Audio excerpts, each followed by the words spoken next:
anyone.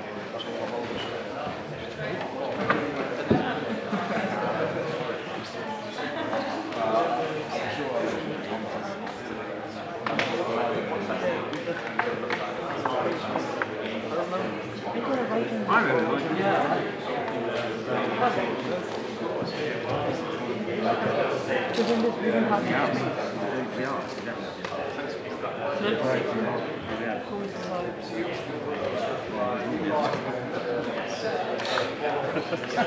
We are waiting on this.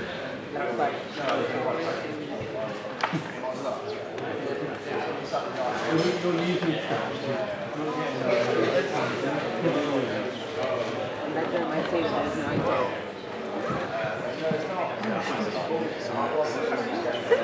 There's no ITAG. Why is it going towards the after wow?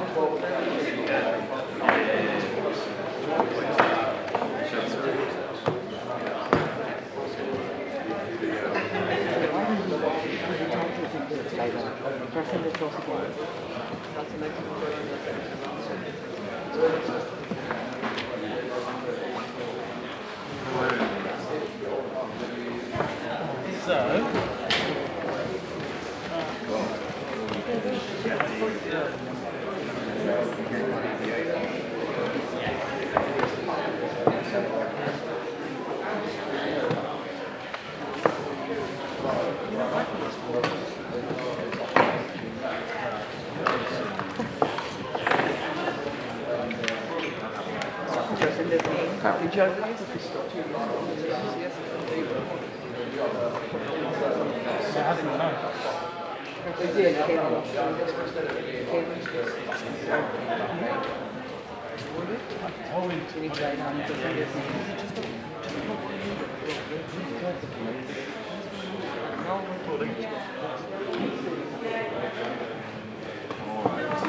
So you're not moving today, yeah?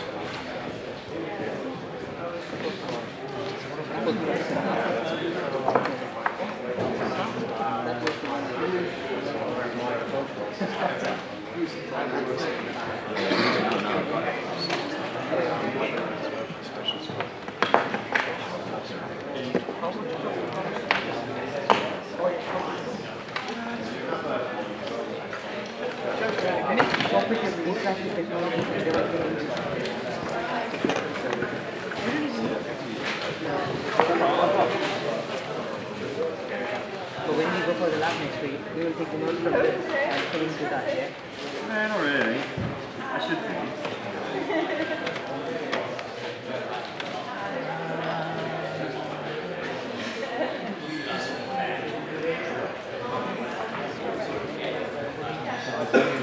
Oh, yeah.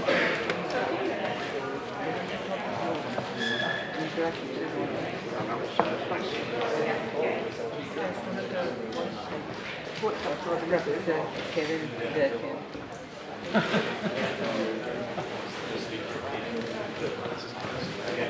Well, looking on that view. We've only got one foot. There's a couple you want to plug in when you want to plug in? you got the Yeah. Just charging, really. Well, there's yeah, very nice. a phone charger here. Not phone charger. You find it really good. You tell us suitable. What did you say? But he was racing him before, right? What's the topic? Interactive technologies and developmental disorders. What I'm writing down different needs. If you want to decide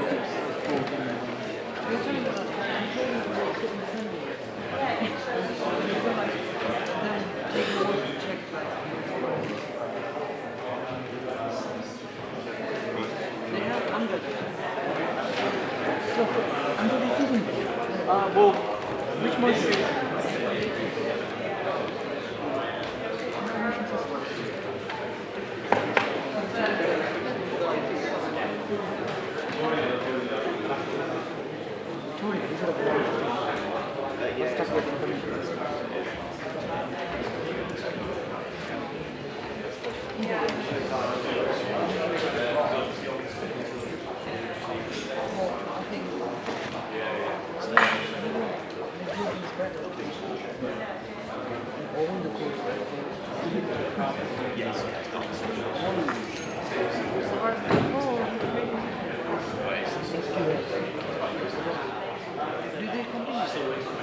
He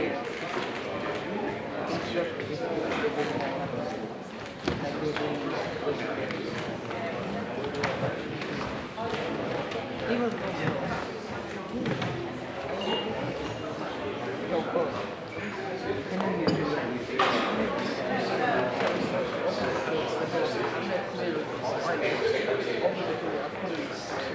what did we just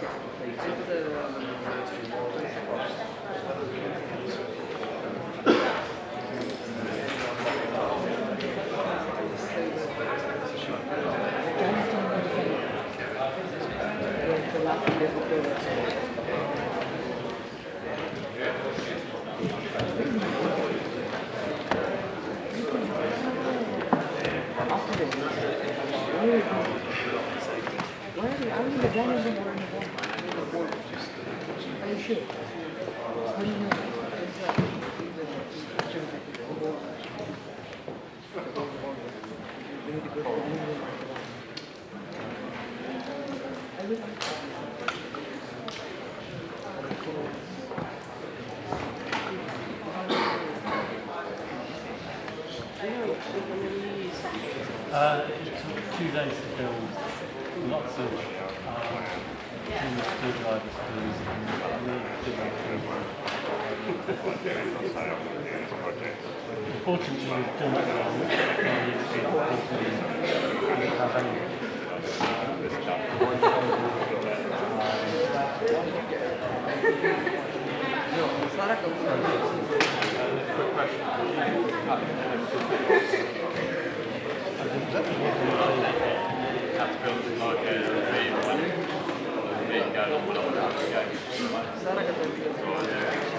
Was it on your desk? Yeah. I would have thought it was. I was trying to get everything together and I'll talk to David to get in touch. putting it out in my mind. Yeah. No, I should have done jokes. Yeah, I know that.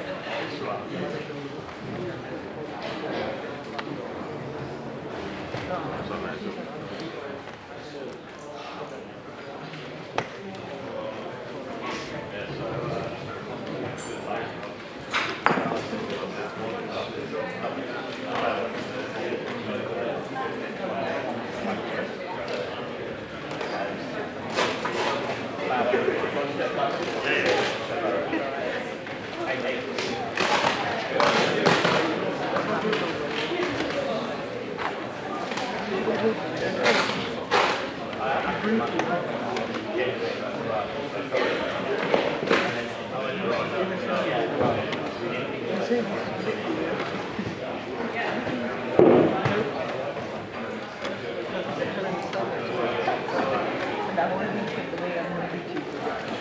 Best thing is that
You told me this one.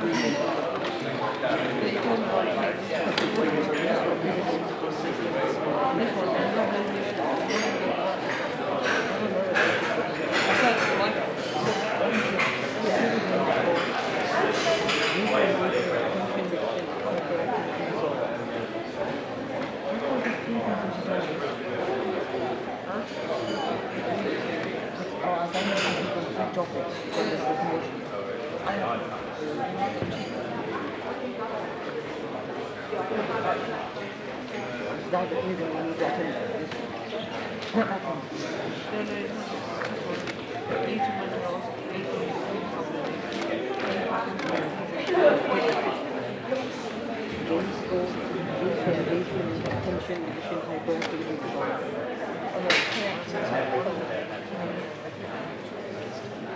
So far, you only got you have your patience. You haven't got anything for this. Yeah. Why don't everything start calling?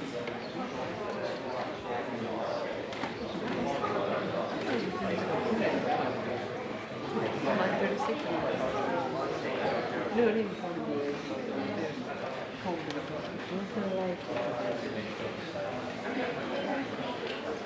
Anytime we can stay for that.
Okay, welcome to the 8th annual ITAG conference. My name is David Brown, I'm conference chair. We have to do the inevitable housekeeping before we start. So I've been told the fire alarm is tested every Wednesday, so if it goes off, this is a real fire. Stay with your host at all times. Claire, who is your host? That's us. The lifts must not be used in the event of a fire. The assembly point is by the Brian Clough statue, which I guess you all know where that is. And do not leave the area until advised by a member of the council to leave that area. Obviously you can't smoke in the building. And the toilets, everyone's aware of where the toilets are, just outside, upstairs for the women. Is that right? Okay. Okay, to kick off the conference and to welcome you here today, I first of all want to introduce Professor Nasser Shirkat, who's the Associate Dean of Research in Science and Technology. So a warm welcome to Nasser to kick off ITAG 15.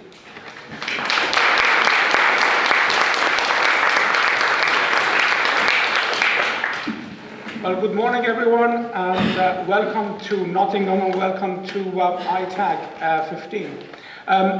The Pro-Vice Chancellor for Research is sorry that she can't be here to personally welcome you, and she did make sure that I will pass on her welcome, a warm welcome to you all. As David said, our 8th year in ITAG, and ITAG is linked with the Game City Festival that I'm sure you're all aware of.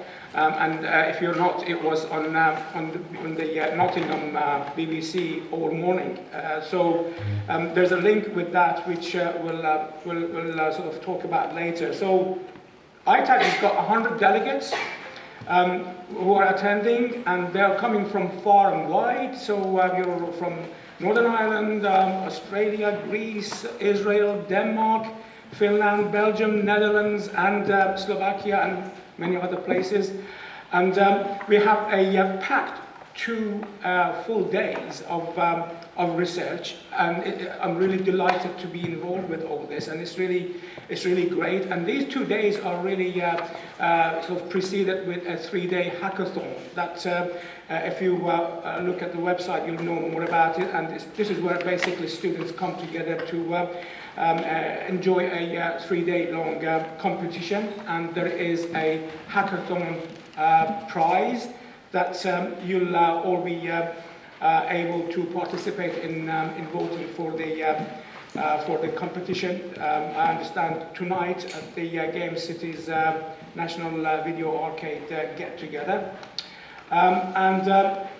We have, for the 2 days, we have 2 fantastic and stimulating keynote talks, and we have 20 oral presentations and 2 very important workshops.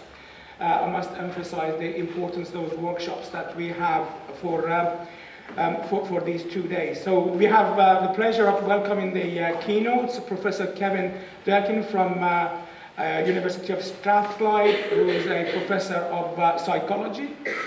And we have Stephen Howell from Microsoft. He's academic engagement manager from there.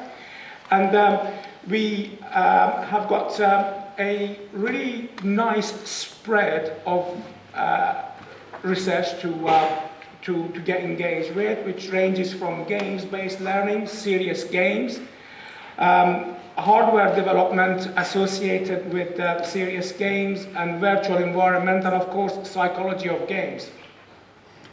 There will be a best student prize for the best presentation, and basically this will be, as I said, followed by a very important engagement in terms of the community practitioner afternoon, where we are very keen on engaging with the potential end users and enablers of end users in this games-enabled inclusiveness. So we really welcome engagement with that activity, because it will help forming the agenda going forward. So without really taking too much more of your time, welcome again, and we're delighted to welcome you all. Thank you.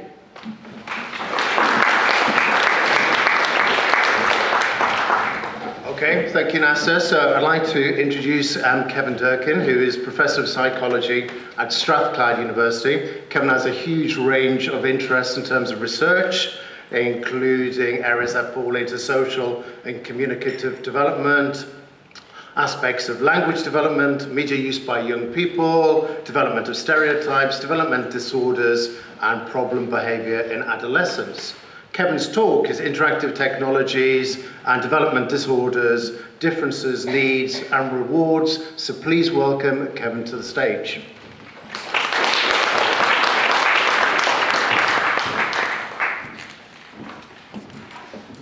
Great. It's always reassuring to see your talk has actually arrived. Thanks very much, David, and thank you to the organisers for inviting me. It's great to be back in Nottingham, because I was actually an undergraduate at Nottingham. It was actually then Trent Poly, but it's now Nottingham Trent. And it was kind of very nostalgic wandering around the city last night after some decades. In fact, Brian Clough was actually the manager when I lived here. So it's great to be back. I'm going to start by saying a little bit about the backdrop to research in this area. It's I'm going to talk largely about nonsense that's spouted in the media, and sadly in sort of our peer professional context, about the effects of the media on young people. Although, as I say, it's sort of nonsense, it's important because this is the backdrop to much of what many people in this room will be doing. You will hear this every now and again in the popular media. And it does influence some scientific thinking about our kind of areas of interest. So it's useful to think about this as the backdrop to what we're doing, and you'll see it does influence some thinking about the topic I'm going to be talking about today, which is new media use by young people with developmental disorders. If you've observed any young people, you will know that many of them find interactive media rewarding.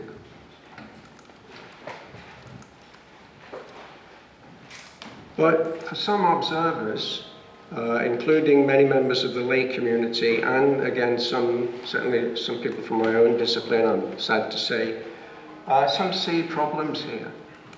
So they see social isolates, or aggression,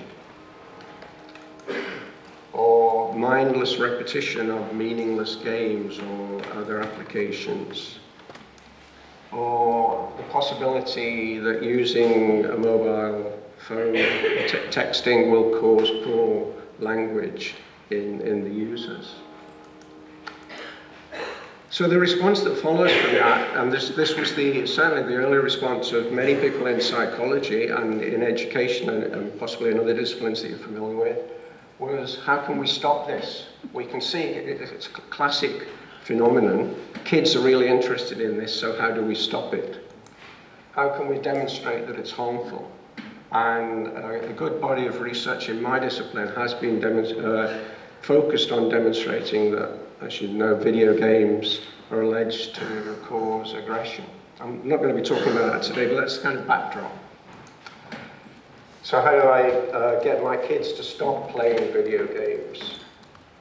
How to stop constant gaming and isolation of a teenager. A parent rightfully should worry about a child becoming too isolated. 8 reasons we don't want to allow our tweens to have mobile phones, cell phones. Gadgets blamed for 70% leap in child speech problems in just 6 years. We mustn't miss Boris. Games rot our children's brains.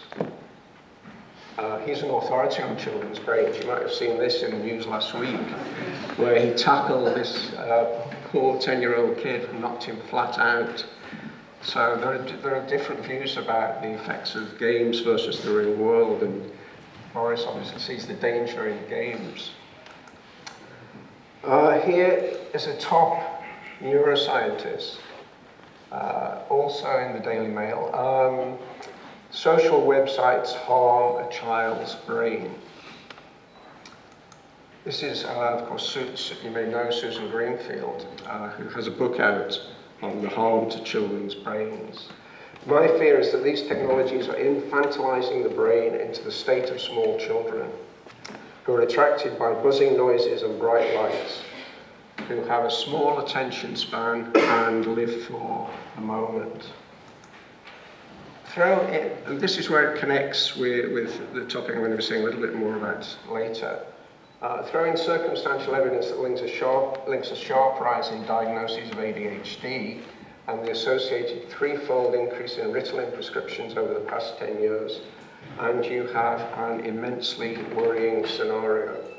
The Daily Mail, of course, loves immensely worrying scenarios. Here's another one, again from the Mail. Children who play video games for 2 hours a day may double the risk of getting ADHD. 2 hours of TV doubles the risk of child obesity. The study claims early childhood TV doubles the risk of getting asthma. And this, of course, is well established that if you allow politicians to play video games, it doubles the risk of broken promises. More evidence from Susan Greenfield. I point to the increase in autism, and I point to internet use. That's all. There are trends out there that we must think about. Well, we'd probably think about for a nanosecond and realise that games or other interactive media do not cause autism. I'll come back to that a little bit later.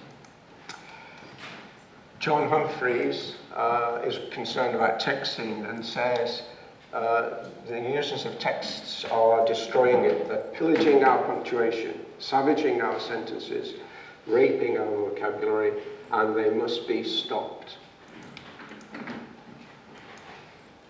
So we've got to stop Twitter, we've got to stop email, which might be a relief to some others. Stop, stop, stop, stop. Whatever it is that's happening in the new media, we should stop it. How do we stop it? If I come back to this problem, the Daily Mail shows that gadgets are blamed for 70% leap in child communication difficulties. Here's a child with a gadget, and the Daily Mail may actually provide the solution. If you buy enough Dulux paint, if you're a parent concerned about your child and gadgets, buy the paint your wall grey, and place the offending, problematic individual in front of it, and they will no longer suffer the adverse effects of the media. Alternatively, you could keep calm and stop reading the Daily Mail. Or you could come to the ITAG conference, look through the abstracts of the speakers lined up for the next couple of days.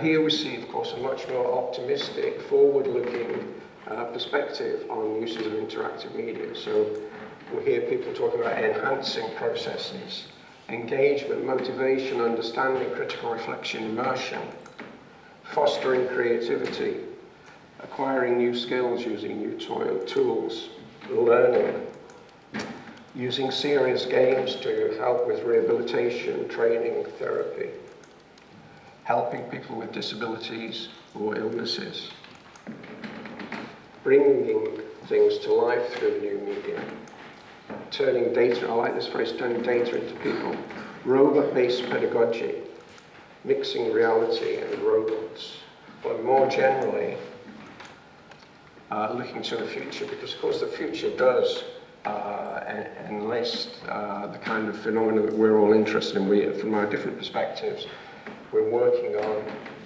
the future and the future uses of new media.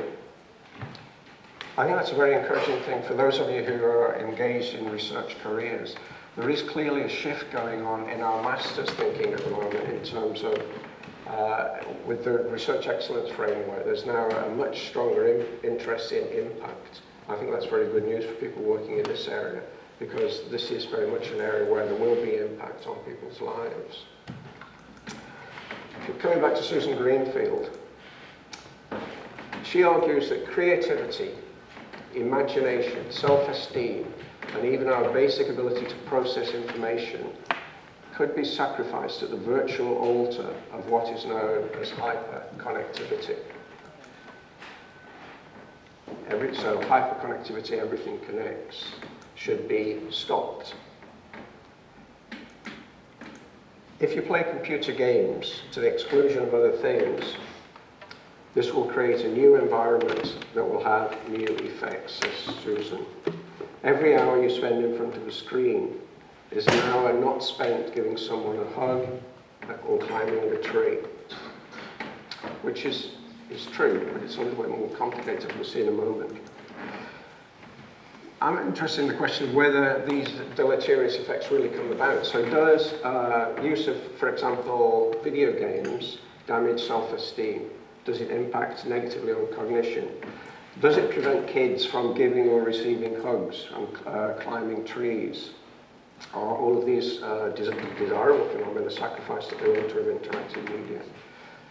This is a study that Bonnie Barber and I did some years ago, looking at the relationship between video game use in typically developing adolescents and these kinds of phenomena.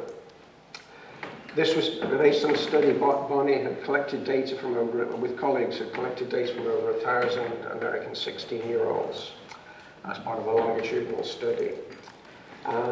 They had various measures. They were interested in a number of things, but one of their measures was the amount of computer game play that the kids engaged in. They also had miscellaneous measures of social adjustment, educational performance, and various measures of well-being. I'll just mention a few of them in a moment. So we were interested, we found three groups of kids. Those who virtually never played computer games, video games. Those who played a modest amount, a few times a week, but not a lot. And those who were relatively high, they were playing daily or almost every day.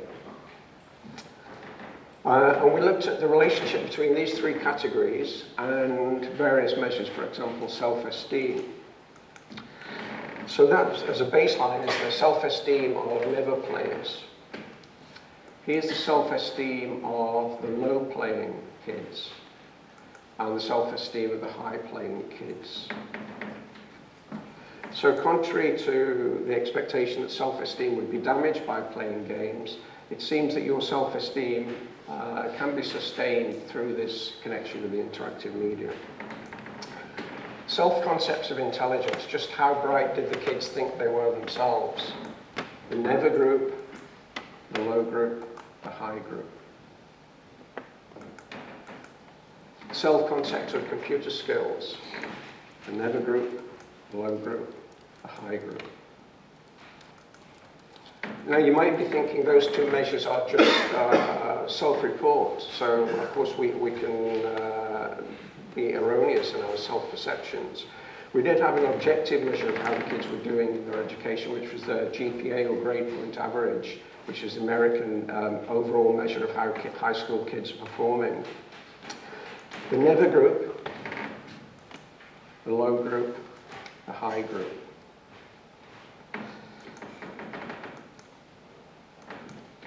So it would appear, contrary to Boris Johnson's expectations, Susan Greenfield's fears, brains are not rotted by engagement with at least this form of interactive media. What about family closeness? The idea is that users of new media are social isolates, that they're just absorbed in this little world and they barely interact with others. Well, we looked at the kids' perceptions of family closeness, the never group, the low group, the high group. So it is possible to play games and still get on with your parents. A lot depends on the family dynamics, but it appears that these kids are not suffering from being interested in games. So hugs are in fact possible even if you're a game player. What about involvement with other activities, organized activities and clubs? The sort of Daily Mail theory is that kids who are locked into these games never do anything else. They're just absorbed in the new media. So we looked at the relationship between activity and club involvement in these three different groups. So you're seeing a very familiar story now. It's possible to be very interested, motivated by video games, and yet still do other things. We found that the high players were actually the most involved in other things. So it's possible to play a video game, and if you are interested in climbing trees or other external activities, that's possible too. The group that we found coming out worse on all of the measures, interestingly, as you've seen, were the never players. In fact, there were various other measures that I haven't had time to review. The never players obtained favourable scores on none of the measures.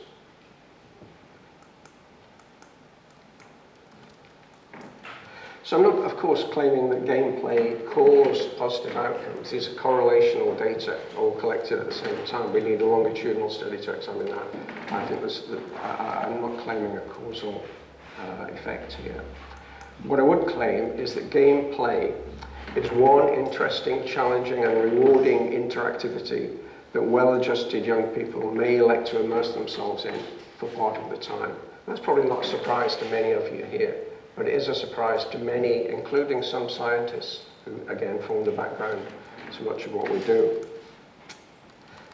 So now I want to turn to young people with developmental disorders and say just a little bit about the way in which they use the new media, whether their uses differ from those of young people with typical development.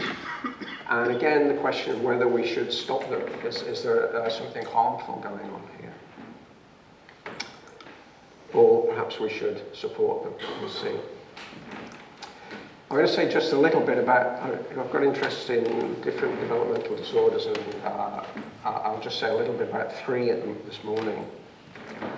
So autism spectrum disorders, most people are familiar with. ADHD, I think most people have some sense of. Specific language impairment may be less familiar to you. That's actually my larger area of research.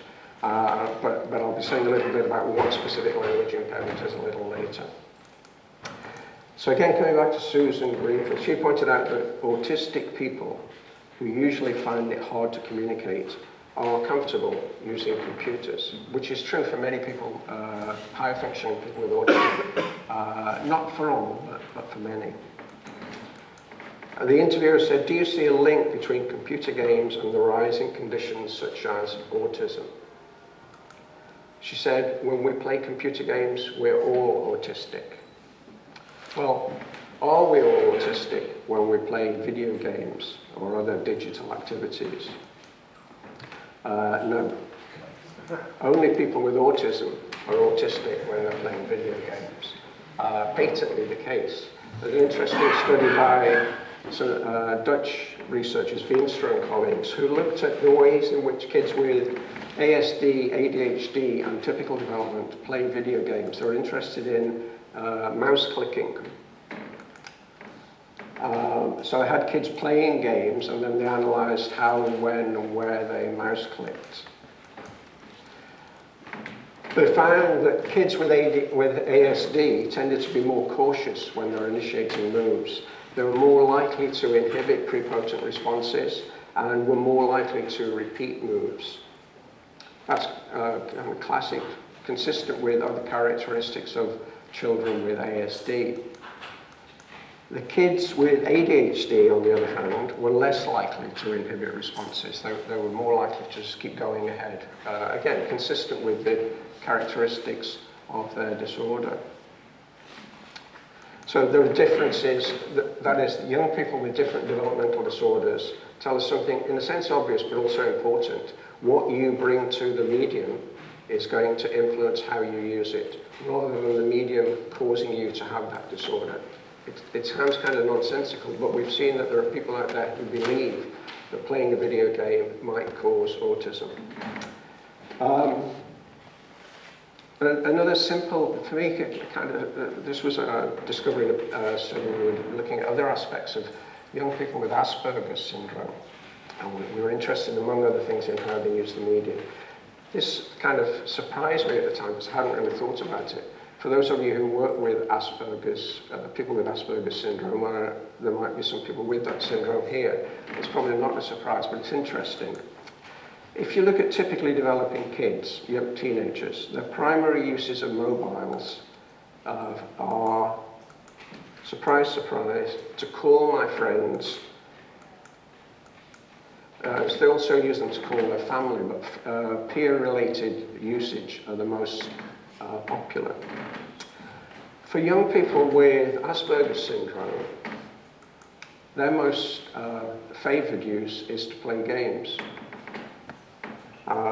It's a simple but important demonstration again that a person's characteristics will influence how he or she uses the media, again, rather than them causing those behaviours.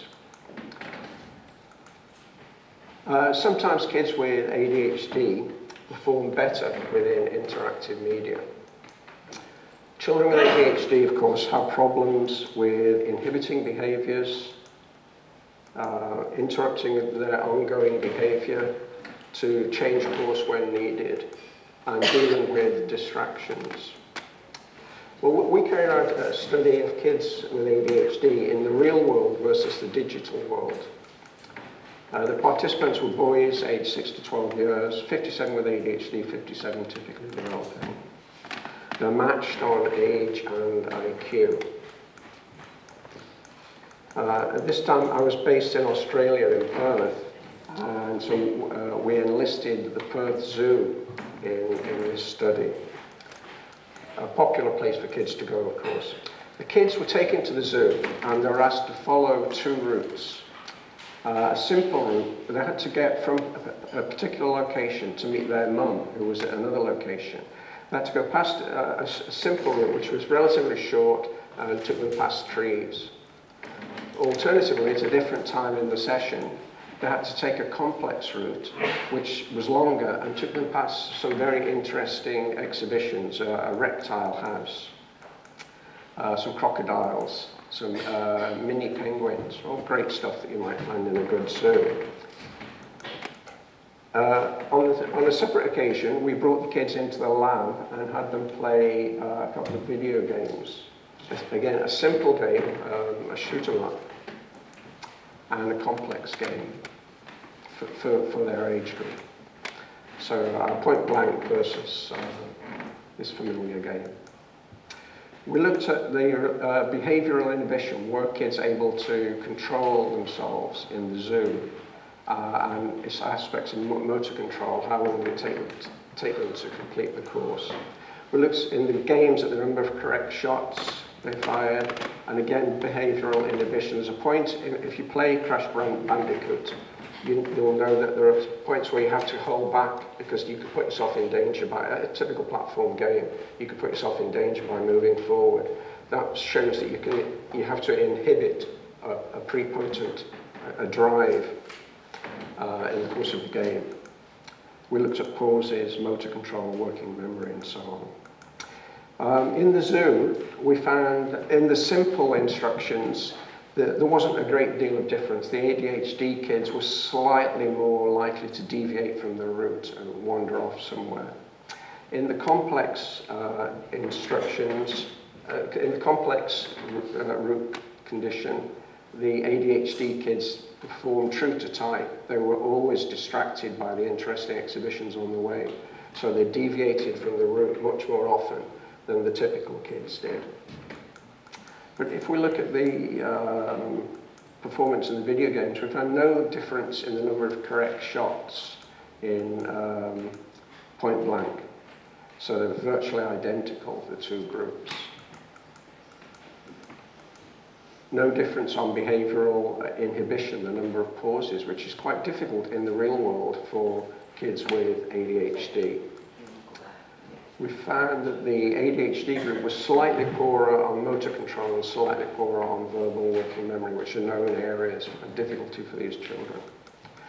So broadly speaking, I was summarising a complex study, but the main points I want to offer you are that in the real world, we know that kids with ADHD have difficulties inhibiting behaviours, interrupting their ongoing behaviour, dealing with distractions.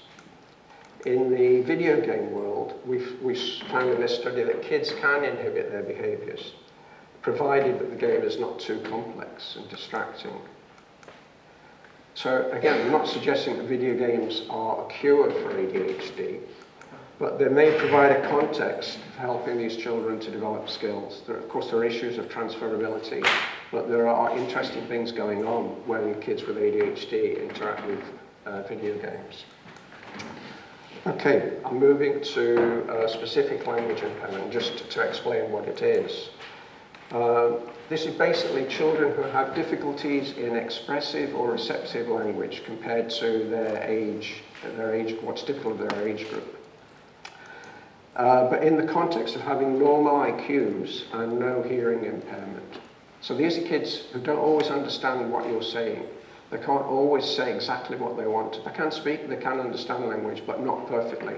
They fall behind their peer group. Of course, there's variations in the severity of the condition. It's quite a serious condition because approximately 7% of kids have it when they enter school. It's really worth thinking about because estimates of autism are that about 1% of the population, depending on diagnostic issues, about 1% have an autism spectrum disorder. Many more kids have specific language impairment. So it's one of the most common developmental impairments.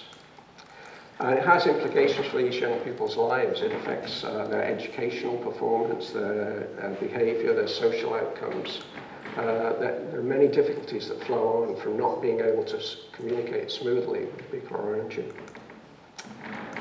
I'm moving.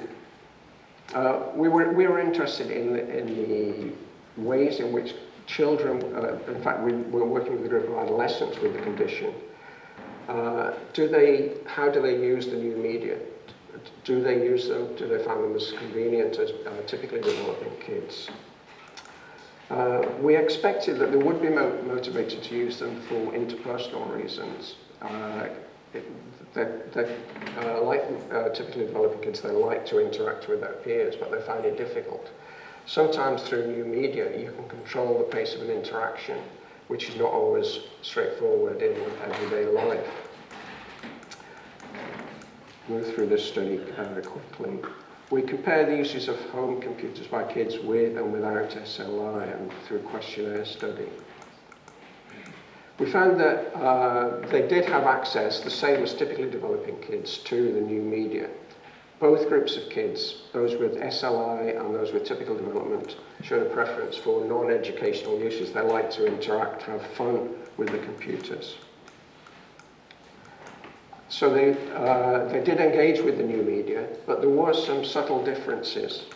For example, here, the blue line is typically developing kids. The red line is kids with SLI.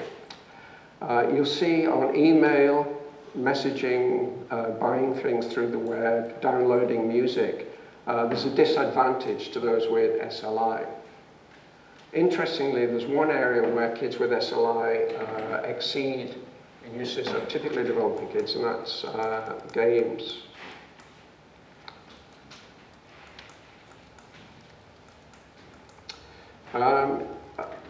A significantly larger proportion of the kids with language impairment didn't use games, didn't use educational applications in a typical week. Nearly 1/3 of the kids with SLI didn't use educational applications, whereas about 8% of typically developing kids said that they did. They use things like downloading educational materials online libraries less often than their typical peers. They said that they found it difficult to use computers, so it was too technical, too much text, difficult to understand, hard to read, write, and spell when using applications. We found that these kids, if you'd be familiar with measures of computer anxiety, we administered a measure of computer anxiety, kids with SLI scored higher on it. These children who are progressing through the school system, they're not always detected, but they need help. So the question I asked earlier was, do we need to stop them, or do we need to support them? I think the answer is we need to help them. We looked at their mobile use. We found that they certainly use mobiles. They phone, they text, but not as often as typically developing peers. They compose shorter texts. They don't use as many textisms. Textisms, of course, is things like see you later, C-U-L, later, etc. Predictor of whether they use that was the severity of their language impairment. So of course, the children who are more impaired tend to use less textisms.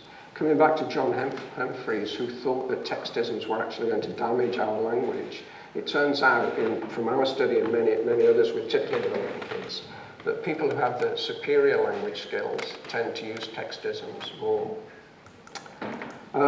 Finally, I'll mention briefly a study in which we looked at those kids. We found that many kids don't use the educational applications as much as their peers, but some do.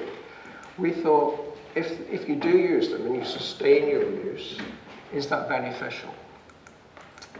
I won't go through the details of the study, but basically we found that those who used use of leisure purposes on the computer at age 17 was not a predictor of how they did in exams or educational progress 2 years later.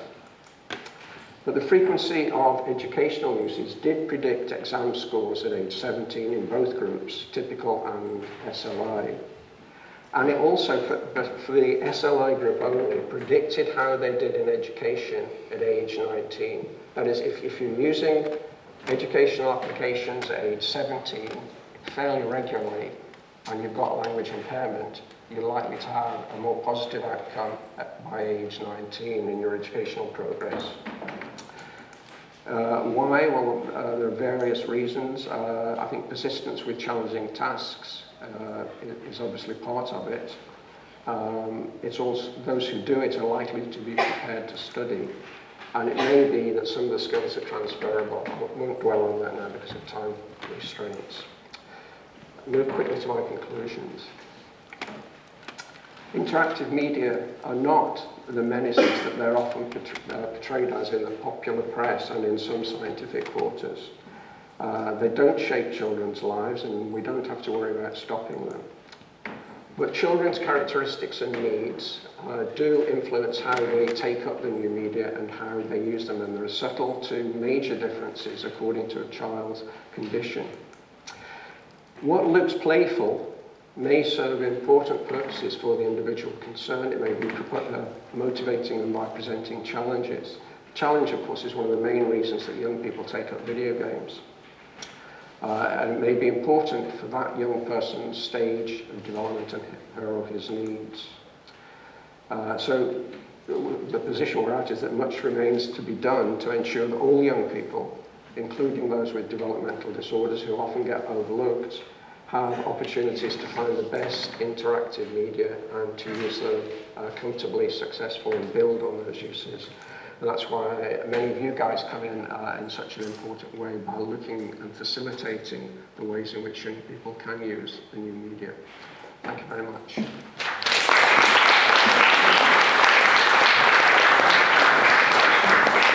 So wow, that's the first keynote that has ever finished exactly on time, so that was brilliant. Congratulations for that. Incredibly stimulating talk, Kevin. I really enjoyed it, especially the part about Susan Greenfield. So do we have some quick questions from the audience? We do have a roving mic somewhere. At the back, is it? Okay, first of all, question here. Kevin, have you looked at addictive behaviour at all in young people using video games? No, I mean, Nottingham's a good place to be talking about addictive behaviour. I know there's a lot of interest in that. Actually, last night I was walking through Nottingham thinking how much it's changed. And I saw two teenage girls sitting somewhere near here, actually, in the middle of the pavement, obviously the worse for wear, shouting and gesticulating at passers-by, and I thought, oh, it hasn't changed that much. But to come back to your question, addiction, I haven't particularly looked at that, partly because I don't think there is such a phenomenon, I'm afraid. I think there is excessive use, and I think that is an issue that, of course, concerns many parents and some clinicians working with children. But I think there's a difference between excessive use of computers, usually at a certain phase of development, compared to, say, addiction to harmful substances like nicotine or illicit drugs. We may have different perspectives on that, but I think there are issues about excessive use, but I wouldn't say that I've seen any problems with the kids we've been working with addiction. Thank you. Penny, let's do next. Thank you, first of all, for alerting us to that wonderful resource that is the Mail Online. So obviously I don't plunder that, but It's good, it's good. Verbs. they're very good at whipping up moral panics. But we have had lots of moral panics before the Daily Mail online, and especially over things like our changing language and children's linguistic abilities. But, I mean, there have been threats before, things like new teaching methods and teaching reading, and even what happened in the days when people used telegrams and they had to pay for how much they actually could say. But is there any evidence that our language is being affected abnormally by technology? The culture. Yeah, okay, in case people at the back didn't hear that, the question was, is there any evidence that our language and kids' language development is being affected by the new media? It's a complex question, because I think not. I mean, for example, the condition-specific language impairment is not something that emerges after kids have been playing with apps for 3 or 4 years, but it starts to become apparent at the very beginning of language acquisition. So in the second year of life, these kids are falling behind their peers, and we can't attribute that to their use of apps or computers or digital games. Again, I think that story, or the report there, had simply got it wrong. That there may be a correlation. You might find in some cases, for example, there's high use of usually simply the television in the home and poor language in the child. That doesn't necessarily mean that the availability of television is causing impacts on kids' language development, but it may be there are more complex family dynamics which lead to the parents not talking to the children a lot. And it's that crucial interaction between people that's important to language acquisition. Television itself and other media can be valuable as part of the backdrop. For example, kids' educational television is very high quality, exposes kids to very useful vocabulary. So television in itself and other media are not bad things, but how they're used may vary from household to household. Again, a complex story, but I'm not aware of any serious evidence that the new media are causing deficits in language development. Thank you. Any further questions? Question here. Do we have a roving microphone? Got a very loud voice. Do we have one at the back? I thought we did. If we did, could we bring it to the middle? Thank you very much. You just bring it yourself with the microphone. It's around the back. Don't worry. Well, carry on. Yeah, so it's a really nice talk. Thanks, really interesting. Okay. My background is in ADHD research, trying to understand the cognitive factors that underpin symptoms of ADHD.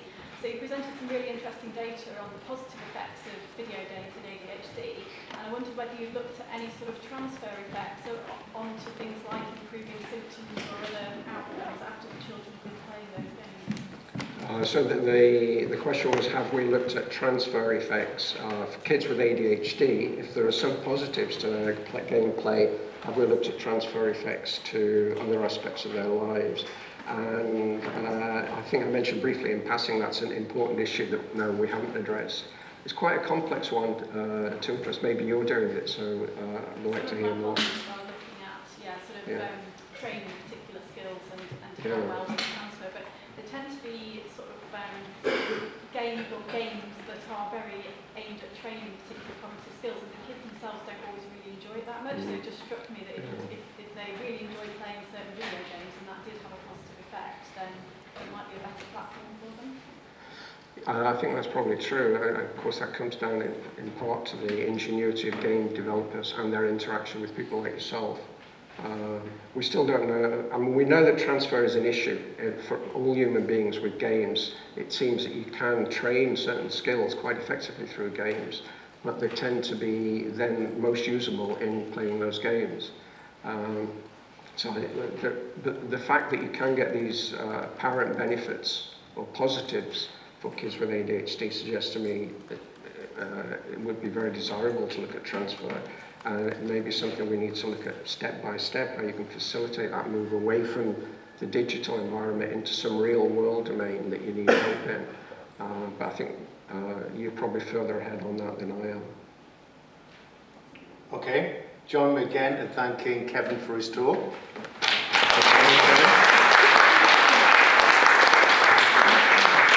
So So we now have a 15-minute tea and coffee break. After that, you have two choices. The session in here, after the coffee break, will be games-based learning. The session in the dining room across there will be a session on serious games for education and health, which starts at 1:45. Good luck.